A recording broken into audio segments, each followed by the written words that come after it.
Report है 2025 की, उसका एक तफसीली जायजा ले रहे हैं। जी बिल्कुल। हमारे पास ये मुकम्मल रिपोर्ट मौजूद है, डायरेक्टर्स की रिपोर्ट भी है, चेयरमैन का पैगाम, और जाहिर है सारे मालियाती गोशवारे और मुस्तकबिल के जो मंसूबे हैं वो सब कुछ। जी हाँ, काफी जामिया रिपोर्ट है। तो मकसद यही है कि हम फास्ट केबल्स की कारकर्दगी को समझें, इनकी हिकमत अमली क्या है, गवर्नेंस कैसी है, मसनूआत कौन कौन सी हैं और आगे क्या इम्कानात नजर आते हैं। बिल्कुल, आइए देखते हैं। चलिए शुरू करते हैं। फास्ट केबल्स FCL, ये तो पाकिस्तान में केबल इंडस्ट्री में एक बहुत बड़ा नाम है। तकरीबन 41 साल हो गए इन्हें काम करते हुए। जी, 4 दहाइयों से ज्यादा। रिपोर्ट कहती है कि ये ना सिर्फ मुल्क की सबसे बड़ी केबल कंपनी है, बल्कि काफी तेजी से फैल भी रही है। जी हाँ। हाल ही में इन्होंने LED लाइट्स में भी कदम रखा है, मेटल्स यानी धातुओं में और PVC कंपाउंड्स में भी। ये तनव्वो बहुत अहम है। और इनका ये रियल क्वालिटी और मेड इन पाकिस्तान पर जो जोर है वो भी काफी नुमाया है। वाकई। देखिए, 41 साल का तजुर्बा तो है ही, लेकिन सिर्फ यही बात नहीं, इनकी जो जदीद मैन्युफैक्चरिंग सहूलियात है ना, वो बहुत अहम है। अच्छा, जैसे उनकी CCV लाइंस हैं, कैटेनरी कंटिन्यूअस वल्कनाइजेशन, ये उन्हें मीडियम और हाई वोल्टेज केबल्स बनाने देती हैं। ओह, ये तो खासी टेक्निकल चीज है। जी, और ये एक मुश्किल मार्केट है। फिर इनकी हाई वोल्टेज टेस्टिंग लैब भी है और बैनुल अक़वामी सर्टिफिकेशंस तो हैं ही, बिसेक है, UL है। हाँ, इनका जिक्र मैंने भी पढ़ा था, बिसेक, UL। जी, केमा गोल्ड है, ताका की मंजूरी है, ये सब आलमी सतह पर इनके मियार को साबित करते हैं। और ये जो इनका विजन है, फास्ट फॉरवर्ड 2030, ये क्या सिर्फ बिजनेस के बारे में है? नहीं, ऐसा नहीं लगता। रिपोर्ट के मुताबिक ये पायदार तरक्की के जरिए कम्युनिटीज को बाइख्तियार बनाने पर ज्यादा मरकूज है। अच्छा, यानी समाजी पहलू भी है। जी। और उनकी जो बुनियादी इक़दार हैं, FAST, यानी कस्टमर फोकस, मुस्तनद होना, पायदारी और टीम वर्क, वो भी इसी सोच को जाहिर करती हैं। FAST। जी, और उनका नारा तारों से सितारों तक भी मेरा ख्याल है सिर्फ नारा नहीं है, ये उनके अज़ाइम दिखाता है कि वो केबल से आगे भी देख रहे हैं। तवानाई और टेक्नोलॉजी के दूसरे शोबों में? बिल्कुल। अच्छा, उनकी पोर्टफोलियो की बात करते हैं। आपने कहा ये सिर्फ केबल्स नहीं बनाते, तो इस तनव्वो का क्या मतलब है? देखें, ये उनकी हिकमत अमली का एक अहम सतून है। फास्ट केबल्स डिवीजन में तो हर तरह की केबल्स हैं, आम इमारतों की तारों से लेकर खास किस्म की, जैसे LSZH। LSZH, वो क्या होता है? लो स्मोक जीरो हैलोजन, मतलब कम धुआं और उसमें हैलोजन नहीं होता, जो आग लगने की सूरत में खतरनाक गैसें पैदा करता है। शमसी केबल्स भी हैं। अच्छा, और लाइट्स? फास्ट लाइट्स डिवीजन है जो मुख्तलिफ सेक्टर्स के लिए लाइटिंग सोल्यूशंस देता है, कमर्शियल, रिहायशी, सनती ठीक। बनती हैं। और फास्ट PVC, जहां वो खुद कंपाउंड्स तैयार करते हैं। तो ये एक तरह की वर्टिकल इंटीग्रेशन हो गई, खासतौर पर मेटल्स और PVC में? जी बिल्कुल, इससे उन्हें खाम माल के मेयार पर और इसकी सप्लाई पर बहुत बेहतर कंट्रोल मिल जाता है। क्या इससे उन्हें खाम माल जैसे तांबा, एल्यूमिनियम, इनकी कीमतों में जो इतना उतार चढ़ाव आता है, उससे निपटने में भी मदद मिलती है? किसी हद तक तो जरूर मिलती है। देखें, जब आप खुद अपना तांबा और एल्यूमिनियम प्रोसेस कर रहे हैं, खासतौर पर oxygen free copper OFC rods बना रहे हैं। OFC? जी, ये बहुत आला क्वालिटी का तांबा होता है जिसमें ऑक्सीजन नहीं होती। इसकी कंडक्टिविटी बेहतर होती है। अच्छा। तो ये बनाने से आप वैल्यू चेन में एक कदम आगे आ जाते हैं। इसी तरह खुद PVC कंपाउंड्स बनाने से आप अपनी मर्जी का मेयार और खुसूसियात हासिल कर सकते हैं। तो ये इन्हिसार कम करता है? जी, मार्केट पर इन्हिसार कम होता है और क्वालिटी पर कंट्रोल बढ़ता है। कीमतों का उतार चढ़ाव तो फिर भी असरअंदाज होता है, लेकिन शायद असर कुछ कम हो जाता है। रिपोर्ट में उनके कारोबारी मॉडल का जिक्र है। वो बैनुल अक़वामी मरबूत रिपोर्टिंग यानी IIR फ्रेमवर्क के तहत है। ये क्या चीज़ है? जी, IIR फ्रेमवर्क, ये एक निस्बतन नया तरीका है। ये कंपनियों को कहता है कि वो सिर्फ मालियाती नताइज न बताएं, बल्कि ये भी बताएं कि वो मुख्तलिफ किस्म के सरमाए, कौन से सरमाए? जैसे माली सरमाया, इंसानी यानी आपके मुलाजमीन, मैन्युफैक्चरिंग यानी प्लांट और मशीनरी, कुदरती वसाइल और समाजी ताल्लुकात, इन सब को इस्तेमाल करके किस तरह तवील मुद्दती वैल्यू बना रहे हैं। अच्छा, तो ये सिर्फ पैसों की बात नहीं है? नहीं, बिल्कुल नहीं।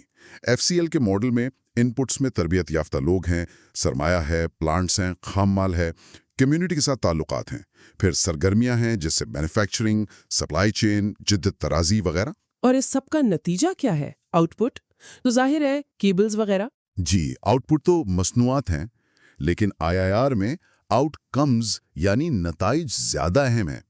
माशी नताइज क्या हैं? जैसे मुलाजमतें पैदा हुई, आमदनी बढ़ी। ठीक।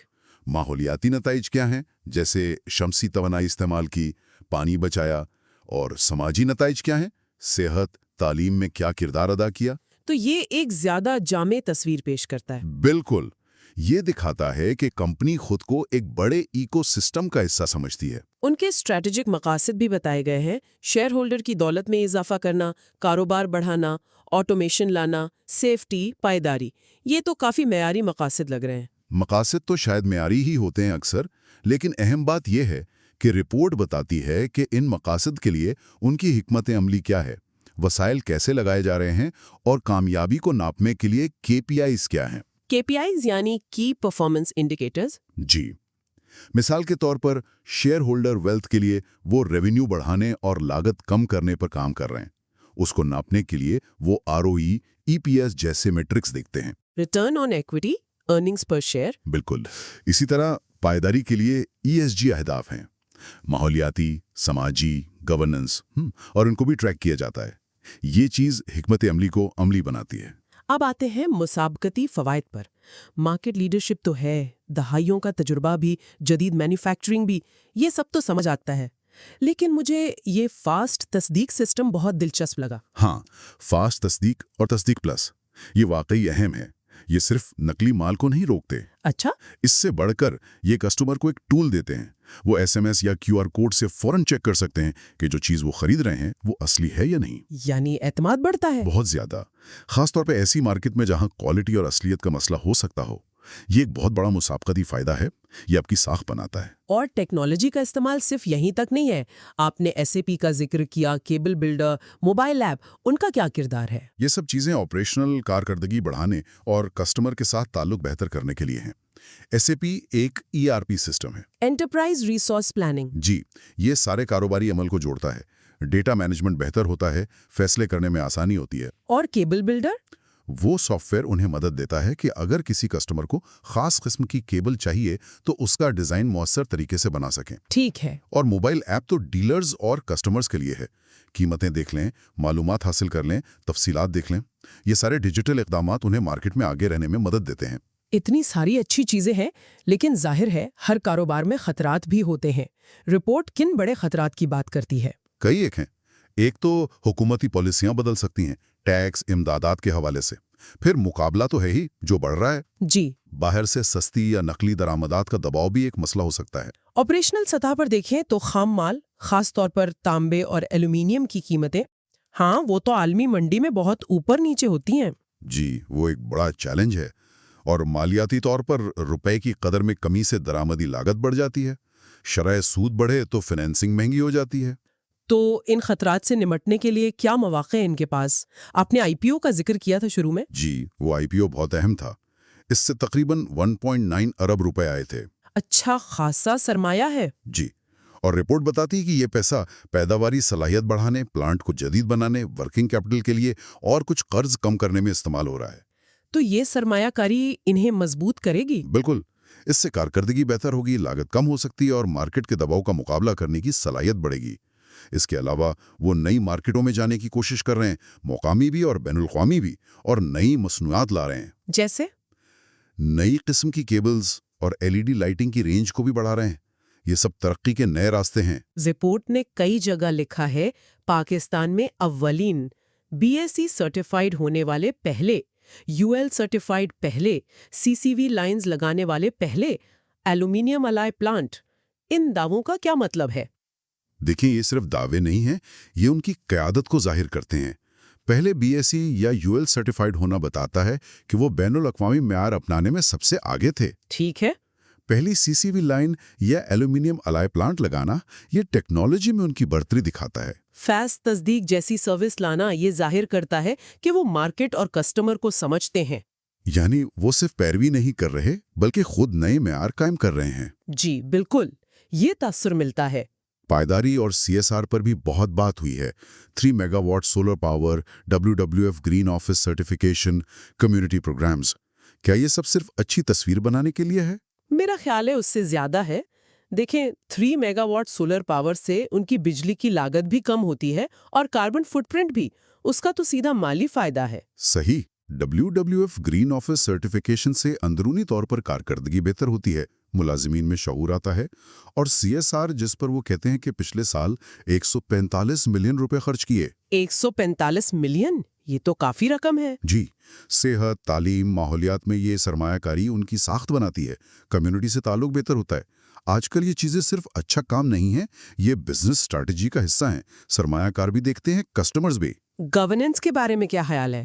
رپورٹ کہتی ہے کہ وہ کارپوریٹ گورننس کو 2019 پر عمل کرتے ہیں۔ جی، اور یہ بہت اہم ہے۔ ان کا ایک تفصیلی ضابطہ اخلاق، کوڈ آف کنڈکٹ ہے، جس میں ہر چیز کا ذکر ہے، مساوی مواقع سے لے کر مفادات کے ٹکراؤ تک۔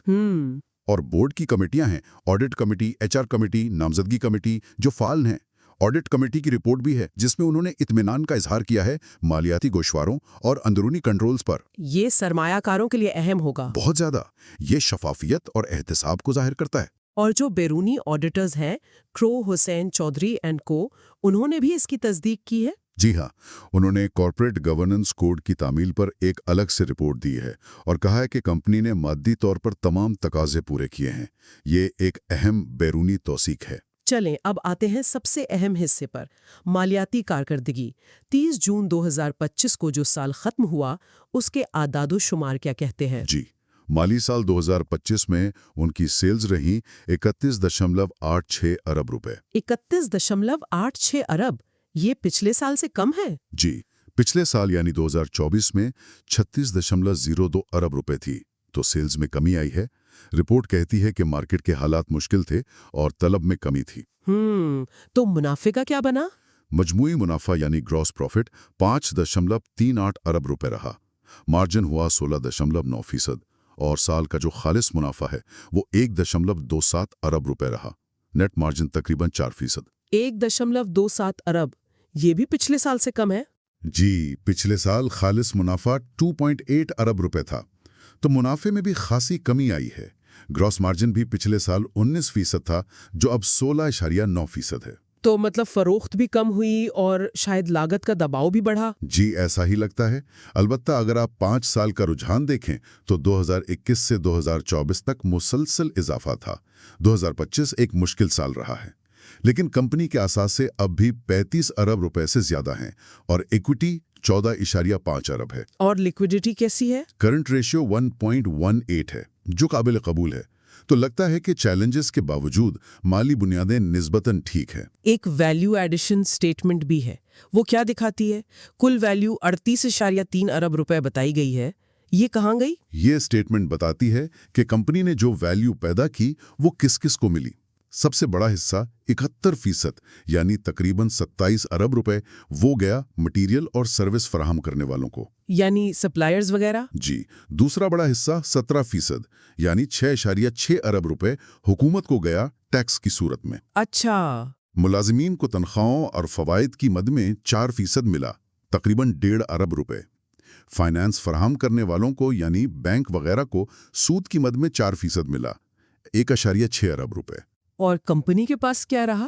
تقریباً 2% یعنی 847 ملین روپے کاروبار میں دوبارہ لگانے کے لیے روکے گئے۔ تو یہ دکھاتا ہے کہ کمپنی کی سرگرمیاں صرف شیئر ہولڈرز کے لیے نہیں بلکہ پوری معیشت کے لیے ویلیو بنا رہی ہیں۔ ان مالیاتی نتائج کو دیکھتے ہوئے بورڈ نے ڈیویڈنڈ اور بونس شیئرز کی سفارش کی ہے۔ جی، 5% کیش ڈیویڈنڈ یعنی 50 پیسے فی شیئر اور 2.5% بونس شیئرز۔ تو مشکل سال کے باوجود کچھ ریٹرن دے رہے ہیں؟ جی، یہ کوشش نظر آتی ہے، اگرچہ شاید پچھلے سال سے کم ہو۔ اس کی حتمی منظوری تو خیر شیئر ہولڈرز ہی دیں گے۔ اور آخر میں آڈیٹرز کی رائے، وہ غیر مشروط تھی۔ جی، کروہت حسین چودھری اینڈ کو نے ایک ان کوالیفائڈ یعنی غیر مشروط آڈٹ رائے دی ہے۔ اس کا کیا مطلب ہے؟ اس کا مطلب ہے کہ آڈیٹرز کے خیال میں یہ جو مالیاتی گوشوارے ہیں یہ کمپنی کی مالی حالت، اس کی کارکردگی اور کیش فلو کی صحیح اور شفاف تصویر پیش کرتے ہیں، اور یہ تمام قوانین اور معیارات جیسے IFRS اور کمپنیز ایکٹ کے مطابق بنائے گئے ہیں۔ کوئی بڑی خامی نہیں ملی؟ انہوں نے 2 چیزوں کو کلیدی آڈٹ معاملات کہا: آمدنی کو کیسے ریکارڈ کیا گیا اور اسٹاک کی ویلیو کیسے لگائی گئی۔ ان پر انہوں نے زیادہ توجہ دی، لیکن کوئی ایسی بات نہیں لکھی جس سے رائے مشروط ہو جائے۔ تو یہ مالیاتی رپورٹنگ کی ساخت کے لیے بہت مثبت بات ہے۔ تو اس سارے جائزے کا خلاصہ کیا کریں؟ فاسٹ کیبلز کی پوزیشن کیسی لگ رہی ہے؟ خلاصہ یہ ہے جی کہ FCL پاکستان کی ایک بہت اہم صنعتی کمپنی ہے۔ مارکیٹ میں ان کی پوزیشن مضبوط ہے، مصنوعات کی رینج وسیع ہے اور وہ جدت طرازی پر بھی توجہ دے رہے ہیں۔ لیکن 2025 کا سال مشکل رہا۔ جی 2025 میں سیلز اور منافع کے لحاظ سے چیلنجز آئے، شاید اس کی وجہ ملکی معیشت کی سست روی بھی ہو، لیکن کمپنی کی جو طویل مدتی حکمت عملی ہے، ٹیکنالوجی اور پائیداری میں جو وہ سرمایہ کاری کر رہے ہیں اور ان کا جو گورننس کا ڈھانچہ ہے، وہ مستقبل کے لیے ایک اچھی بنیاد فراہم کرتا ہے۔ تو یہ جو IPO سے پیسے آئے اور جو وہ تنوع لا رہے ہیں، اس سے انہیں ان چیلنجز سے نمٹنے میں مدد ملے گی؟ یقیناً پیداواری صلاحیت بڑھے گی، پلانٹ جدید ہوگا تو لاگت کم کرنے اور نئی مارکیٹوں میں مقابلہ کرنے میں مدد ملے گی۔ مصنوعات کی تنوع سے آمدنی کے ذرائع بھی بڑھیں گے۔ لیکن اصل امتحان تو اب ہوگا۔ جی اصل امتحان یہی ہے کہ وہ ان منصوبوں پر عمل کیسے کرتے ہیں اور مارکیٹ کے حالات، خاص طور پر مقابلہ اور معاشی دباؤ کا سامنا کیسے کرتے ہیں۔ لیکن ان کی جو تاریخ ہے پاکستان میں اولین والی، وہ بتاتی ہے کہ ان میں صلاحیت تو ہے۔ اور آخر میں ایک سوچنے کی بات ہمارے سامعین کے لیے، جس طرح فاسٹ کیبلز ٹیکنالوجی، پائیداری اور کمیونٹی ڈیولپمنٹ کو اپنی کاروباری حکمت عملی کا حصہ بنا رہی ہے، کیا یہ ماڈل پاکستان کی دیگر بڑی صنعتوں کے لیے بھی ایک مثال بن سکتا ہے؟ جی یہ ایک اہم سوال ہے۔ کس طرح دوسری کمپنیاں بھی جدت طرازی اور ذمہ دارانہ کاروباری طریقوں کو اپنا کر نہ صرف اپنی ترقی کو یقینی بنا سکتی ہیں، بلکہ ملکی ترقی اور ایک پائیدار مستقبل کی تعمیر میں زیادہ مؤثر کردار ادا کر سکتی ہیں۔ بالکل، اس پر غور کرنا چاہیے۔ آج کے اس جائزے میں شامل ہونے کا بہت شکریہ۔ شکریہ۔